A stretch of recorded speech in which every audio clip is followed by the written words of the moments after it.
बिस्मिल्लाहिर्रहमानिर्रहीम। अस्सलामु अलैकुम नाज़रीन। वफाकी वज़ीर ख़ज़ाना इसहाक़ डार ने कहा है कि जून तक अदायगियों का बंदोबस्त कर लिया। सऊदी अरब और चाइना से मुस्बत गुफ्तगू हुई है, जबकि IMF की नई किस्त के लिए तमाम मामलात पूरे हैं। इसहाक़ डार ने कहा कि परवेज़ इलाही को जनरल बाजवा ने कॉल नहीं की, बल्कि इन्हें वाफ्ड हाउस और कहीं और से कॉल आई। उन दो और साहिबान ने परवेज़ इलाही से बनी गाला के चक्कर भी लगवाए। इसहाक़ डार ने कहा कि परवेज़ इलाही ने जनरल बाजवा से पूछा, जिस पर इन्होंने जवाब दिया अपनी मर्जी करें।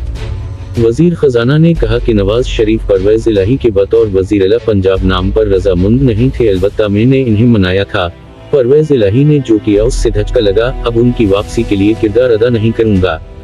उनका कहना था कि आर्मी चीफ की समरी मुस्तरद होती तो प्लान भी मौजूद था। तवक्को है नए आर्मी चीफ अपने इदारे और सिस्टम में बेहतरी लाएंगे। इसहाक़ डार ने कहा कि सदर को बता दिया है कि PTI के साथ मुज़ाकरात शराइत पर नहीं होंगे। वक्त से पहले इलेक्शन नामुमकिन है। PTI को असेंबली में आना है तो खुद आएं। वज़ीर ख़ज़ाना का कहना था कि IMF की नई किस्त के लिए तमाम मामलात पूरे हैं। जून तक अदायगियों का बंदोबस्त कर लिया, जबकि सऊदी अरब और चाइना से भी मुस्बत गुफ्तगू हुई है। रूस से सस्ता तेल लेने पर पाबंदी हट गई है। उनका मजीद कहना था कि हुकूमत पॉलिसी है कि पेट्रोलियम मसनूआत की कीमतें कम नहीं हुई तो इन्हें बढ़ाएंगे भी नहीं। पेट्रोलियम मसनूआत पर 50 रुपए वाला मुआहदा माजी का है, जिसे पूरा करना होगा।